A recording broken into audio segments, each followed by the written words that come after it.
Welcome to the Jaron Jarvis channel. I am Jaron Jarvis. Today, I would like to introduce to you, there's a forum discussing something called the Wailer. In the autumn of 2004, a string of cryptid sightings sparked a 4chan thread into existence about a supposed creature known as the Wailer. Illustrations of it range from a hairless monkey or dog to a naked human, descriptions later used to invent the Rake creepypasta. The consensus on the 4chan thread is that the creators of the Rake based their story on Wailer sightings, but their fictional creature is nothing compared to the beast discussed in the thread. I advise you to read the rest of this post at your own risk, considering the Wailer may appear to those who learn too much about it. The thread is difficult to find, so I decided to share some of the writing here. Our dog Pepper disappeared a few months ago, along with most of the other pets in the neighborhood. I went looking for her in the woods, since that's where she loved to prance about and chase chipmunks. However, I didn't want to believe it when the only things I found were the bones of the animals, flesh torn off and blood licked away. I cried all night, only to wake up with Pepper's skull underneath my pillow. I screamed, locking my bedroom door and closing my window every night onward. Nobody believes it exists, not even my parents or therapist. However, this online community has helped so much in the past few weeks, and what I now call the Wailer knows its victims are stronger in numbers. After that thing killed my livestock, I chased it into the woods with my Mossberg. I got a clear shot when I got close enough, pulling both triggers. Right in the head. I fired a second time. Dead center. It escaped with nothing but a few bruises where I'd hit it, and the thing faded into the wilderness.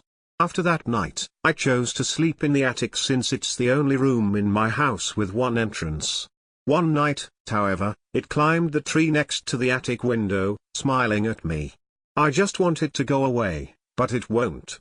Every night at 12:32, it bangs on my door. I can't handle this anymore. I love you, Lucy, but have to go.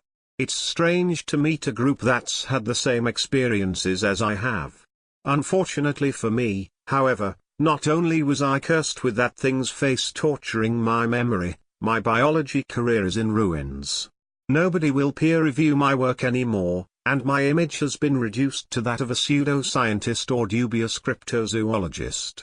Worst of all, the creature broke into the university lab and smashed the equipment, setting back our research by decades. When my colleagues elect to blame me for the incident, my tenure and my job are over.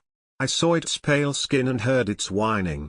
Its eyes were black, like the beady eyes of a stuffed animal. But they were scanning me for something. I think he knows more about me than I do. I know his name is Lucifer. What can I say? When I started reading this thread, I thought it was nonsensical gibberish. This place was loony land. But then it came through my bulkhead, and this thread became my home. While my parents were away for the weekend, I got high and hallucinated the monster you guys are talking about. I thought it was just a bad trip. But when my parents got back they saw it too. I was freaked out and it was gone by the time the cops showed up. Some of my friends have seen it too. I know it's out there somewhere.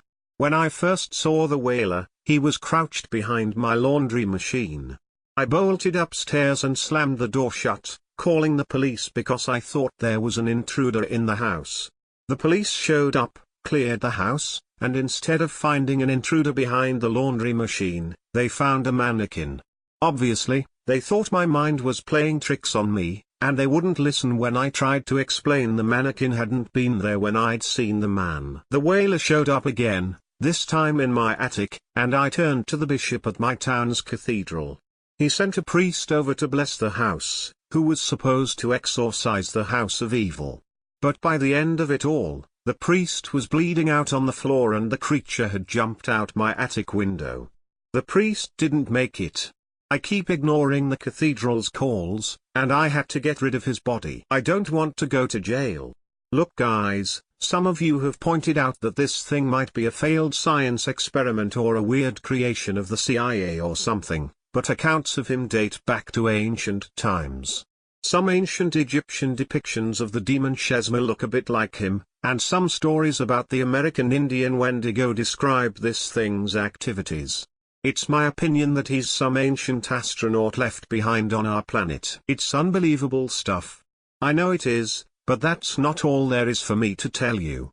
A circle of non-mainstream historians blames the Wailer for mysteries and tragedies ranging from the abandoning of the Roanoke colony to the Jack the Ripper killings.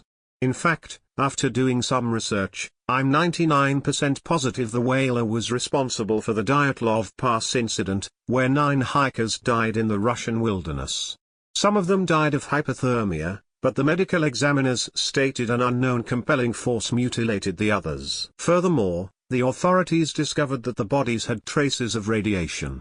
What could maul a group of hikers and leave unexplained radiation in its wake? I hope you know the correct answer.